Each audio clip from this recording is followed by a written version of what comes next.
Welcome to the complete guide to a better down dog. Down dog, of course, is a foundational yoga pose, as Jenny is demonstrating, and it's also one that many yoga practitioners tend to struggle with. So, in this video, we're going to share 4 main reasons people struggle. So, the first is that their arms get tired. The second is that their hamstrings might feel tight, the muscles through the backs of the legs. The third is that their wrists may feel some discomfort. And the fourth is that the calves feel tight and it's hard to press those heels in towards the ground. So that's what we'll be covering in this video. Yes, and by the way, I'm Jenny and this is Travis, and we are the co-founders of Strength for Yoga, where we teach yogis how to build yoga-specific strength. So let's turn our attention to section 1 of this video, which is how to address arms that feel tired in down dog.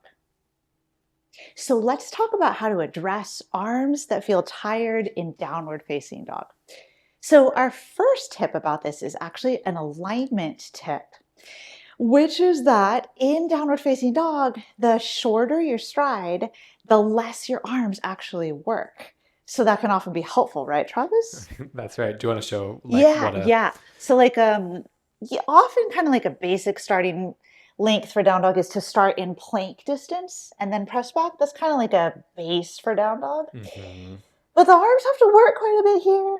So if we shorten it up a bit, how does this change it?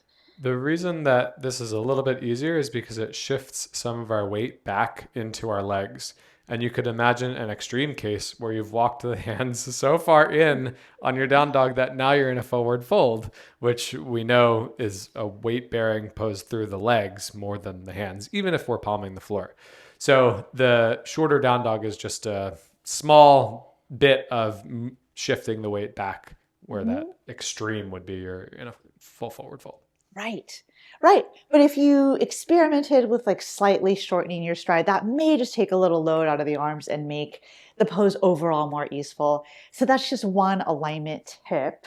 But then in addition to our alignment tip, we have other ideas for how to proactively work to actually build some strength in your arms, specific strength for downward facing dog, so that your arms end up less tired in general. Right. So if our arms get stronger, then our down dog, we're able to hold it, just get into the shape more easily, but also be able to sustain that pose for longer without feeling tired or as tired. Exactly. So we have 4 exercises, 4 of our favorite exercises to Thank you. run you through. You're welcome.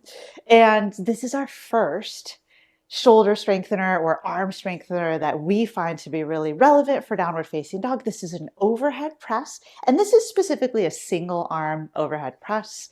Travis is taking his weight, his kettlebell, and pressing it overhead. So he's working to build and cultivate some great upper body pushing strength in the overhead direction. Right. So this position, if I were to tip forward, I am doing an overhead press in downward dog isometrically. Exactly. And so this is just moving through a full range of motion to get from here to the down dog position. Right. And the more strength we have available to us in that type of position, then the more strength we'll find in downward facing dog. That's right. So that was the standing single arm overhead press. There are other positions that you could do an overhead press in. We're going to show a long sitting or staff pose overhead press with one arm. This one might be a little bit more specific even to downward dog because of the lower body position now. So just having the legs outstretched is, for some people, maybe for me, feels like a hamstring stretch already. So just elongating through the hamstrings and then producing that overhead press is a little bit more specific so that we can work that long back posterior side while we're overhead pressing, which is what we need in downward dog. So like if you imagined taking Jenny in that long sitting position and tipping her upside down, that's similar to the downward dog shape. Exactly. So that's another good overhead press that we like, but in a different position. And it's a really great one. And then we have exercise number 3, which can be helpful. This exercise This is our hollow body pullover. Oh. Or actually, it's just our pullover. Why did I think it was our hollow body one? Trying to make it tougher for me. Yeah, exactly. And Travis, we might want you to scoot this way a little bit. Oh, yes. So this is an excellent exercise that will target, again, overhead range of motion and overhead arm strength. But here, it's actually going to be targeting the complementary type of shoulder strength from the overhead press that we were just highlighting. So this is called a pullover, and it's not the hollow body version that I was thinking of. This is a regular pullover. And so Travis is lying here in this position. He holds the weight first straight up toward the ceiling and slowly lowers it overhead. So his shoulder muscles are working, specifically like the lats, to control that weight as he lowers. They're working eccentrically as they lengthen, and then as he lifts back up, they work concentrically. And so we love this for building strength and resilience, like in the complementary way to the overhead press. But are you going to show the hollow body? Just for some extra credit. Just because I mentioned it. And yeah, this is great. So in the hollow body pullover, it's still the pullover, but we add what's called a hollow body position. And Travis is showing like actually quite a challenging variation with the leg straight. And that is a nice way to practice this if you're interested in adding on some core challenge in addition to the shoulder challenge. But Travis, in addition to just building the strength, there's also, what else is this doing that can help down dog? Mobilizing us into shoulder flexion. Yes. So that down dog shape, we need full shoulder flexion, Mm-hmm. like arms hiding the ears from the sides. So we get a loaded stretch when we're in that position, and then we can take that added mobility into our downward dog. Exactly. Because sometimes we may or may not realize it, but if down dog is a struggle for us, and particularly in the arms, we want strength in the pushing muscles, but we also can benefit from flexibility. Right. Like if we're just fighting ourselves to get into the full shoulder flexion range of motion, then we're working extra hard, where if we could just get some more range of motion there, we wouldn't have to work so hard to just achieve the position, let alone push and hold the position. Exactly. So the pullover is like a double whammy in that sense. And then those were 3 exercises. We have one more to show. And this is not a direct arm strengthener, but... Right. So this is our T-spine, or our pullover. This is our T-spine extension. Yeah. We did our pullover. So for this one, T-spine is thoracic spine. It refers to the middle back, upper middle back. And Jenny uses this block behind her head. If you didn't have a block handy, you don't need a block, but the block is nice because what she's doing is she's raising up her chest off the floor, just a small range of motion. That's thoracic spine extension. Having the block kind of locks her neck into place so that she's not just craning her neck, but she's actually moving from those thoracic vertebrae as opposed to from her cervical spine, which is the neck. So again, small range of motion, but that's that, like if you've ever had a teacher come over and to give you an assist where they're pushing into your middle back, that's kind of what that's feeding into. I know that feels really good for me. And so that's the thoracic extension, arching the upper back as opposed to rounding the upper back. And so that exercise can be helpful for tapping into that. That's right, because when we take our arms up overhead, anytime but in downward facing dog, if we have more access to more range of motion here, that helps facilitate this whole overhead position. Right. So the pullover we mentioned is going to strictly work the shoulder flexion, but if we have good thoracic spine extension, then those things couple together well to get us into that nice, comfortable overhead position. Exactly. Perfect. So those were our 4 exercises to address tired arms in down dog. Let's turn our attention to section 2, in which we will talk about tightness through the backs of the legs, or the hamstrings. All right, let's talk about addressing hamstrings that feel tight, which is super common in downward. Yeah, Travis. Guilty as charged. Exactly. In downward facing dog. So we have 2 alignment pointers to address first, and then we have a couple of exercises, like strength exercises, to suggest. Our first alignment pointer for down dog is if you feel that your hamstrings feel pretty tight, one thing you can do is lengthen your stride.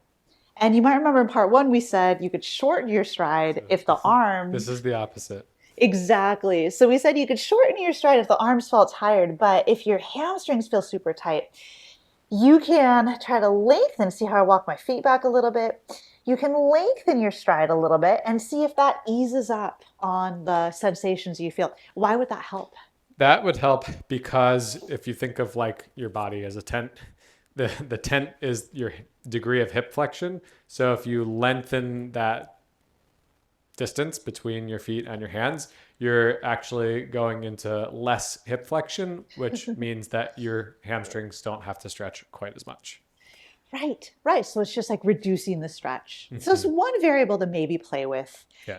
just one. And then we have another alignment tip. What's Yeah. that? So our other alignment tip is that you can simply bend your knees. So Yes. hopefully this is not controversial. If you've ever been told that bending your knees in down dog means it's not down dog, we disagree. So Definitely. whatever degree of knee bend that you need so that you can resemble this shape and feel comfortable through the backside. Exactly. So both bending the knees and lengthening the stride are good alignment modifications to maybe work around some hamstring tight feeling of tightness. But if we actually want to address a lack of flexibility in the hamstrings, then we have a couple of proactive strength exercises. That is right. Yes. And here is our Thank you. first. You're welcome. So this is our first strength exercise we love for working on improving hamstring flexibility. This is called a good morning. And it sort of resembles, you might be familiar with like a halfway lift in yoga where we, kind of are about here. Usually we have our fingertips, shins or the floor or something. So this is kind of like you're hinging into or toward a halfway lift, but then you lift right back up out of it. And by adding a weight, so Travis is holding a kettlebell in the goblet position in front of his chest, this will add load to the equation or more load than just body weight alone. And this will challenge our hamstring muscles and also our glutes on the backside as well as he lowers and as he lifts. So the hamstrings get a stretch. They are stretched, but they're also working to control this movement. So they are also being stimulated to strengthen. So it's this combination of stretch and strengthen at the same time, which can be really potent for really increasing both qualities, strength and flexibility. I felt it. Yeah, totally. It's an excellent, excellent move. We love good mornings. And we include a variety of them in our strength for yoga That's programs so true. because we think they're so good. And then we have one more That's right.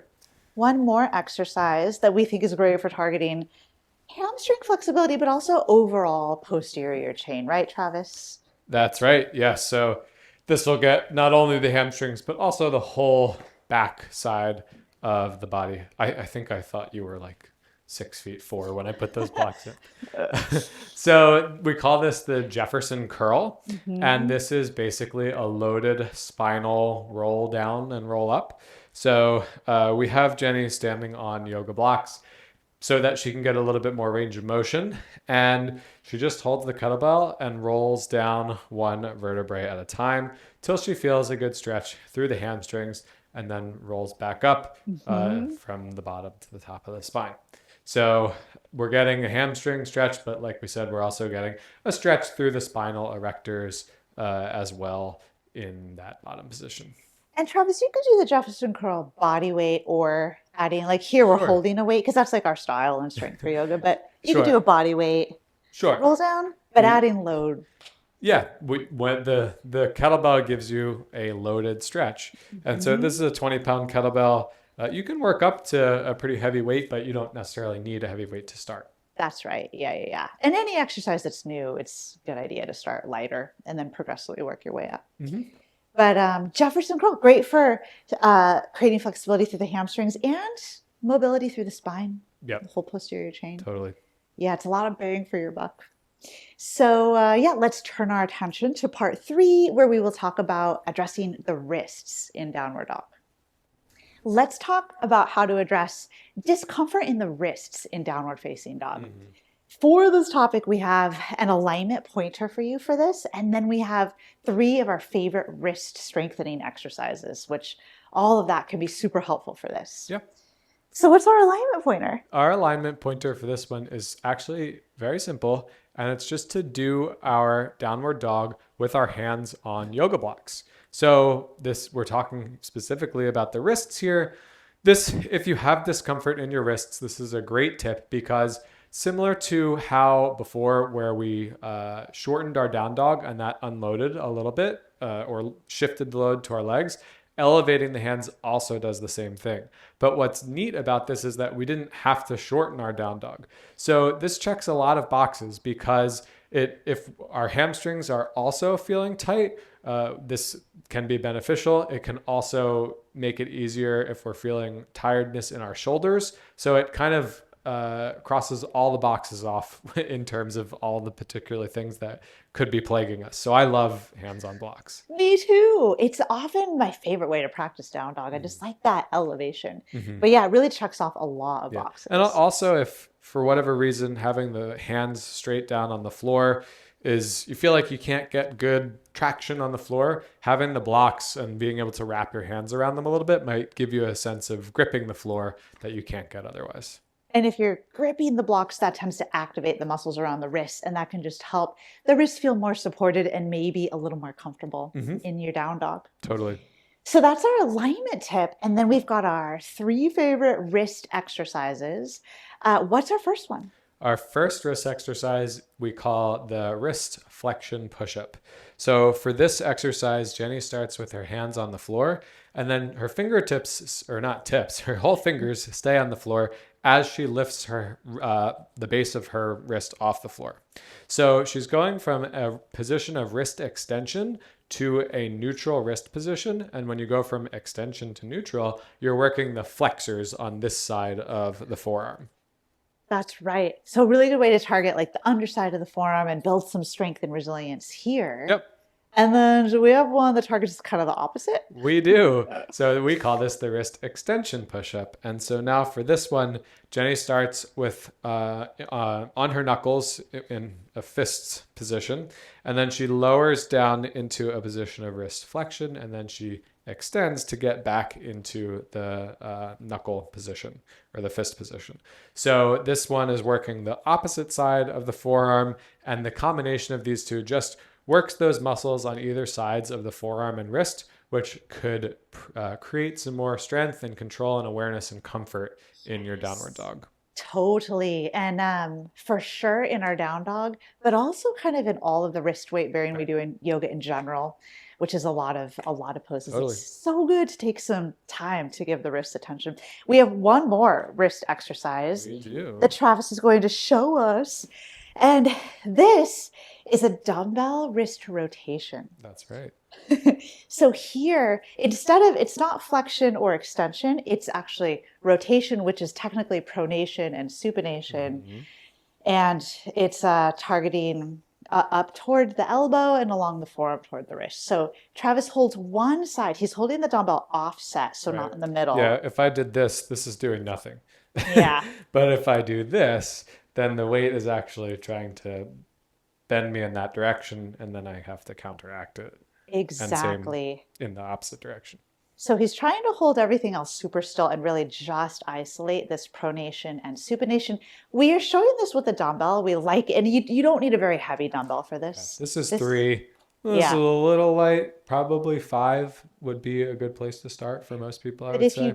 If you did not have a dumbbell, you could also use a hammer, which is a really, like you hold it like toward the end of the handle, and then you have the heavy metal part as like the weight there, or a broomstick. A nice long broomstick. And again, you would not want to hold it in the middle. You'd want to hold it offset so that it was more weight on one side.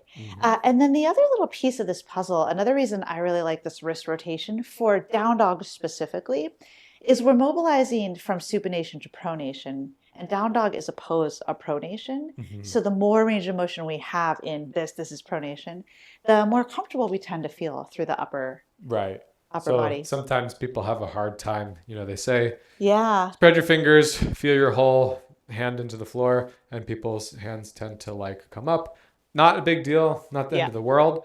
But if you can get some more range of motion into Yeah. pronation, then you might find more ability to keep the hand on the ground. Exactly. Exactly. So that covers our wrist section, right, Travis? That's correct. Cool. Let's turn our attention to our final section, which is addressing calf tightness. So, what should you do if you feel tightness in your calves in downward facing dog? We have an alignment tip for you and a strength exercise tip. That's right. Yes. So, what is our alignment tip? So you might remember we already talked about this tip, but not in relation to the ankles or calves. So the tip here is again to shorten the down dog. And by shortening the down dog, that requires less ankle dorsiflexion, which is the position that we're in.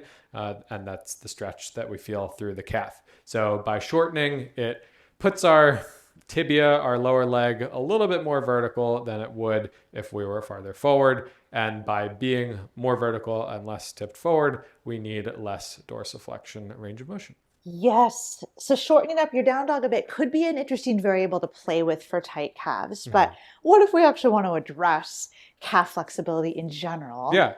What do we So do? if we wanted to work on our calf flexibility, of course we can stretch our calves, but at Strength for Yoga, we're big on strengthening through full ranges of motion, particularly also through elongated ranges of motion where we get good load.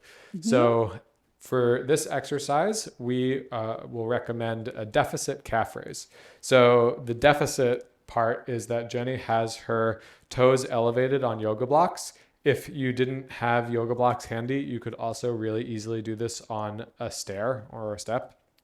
And so she's facing the wall just for a little bit of balance, a little bit of extra stability because we're working on the strength and the range of motion.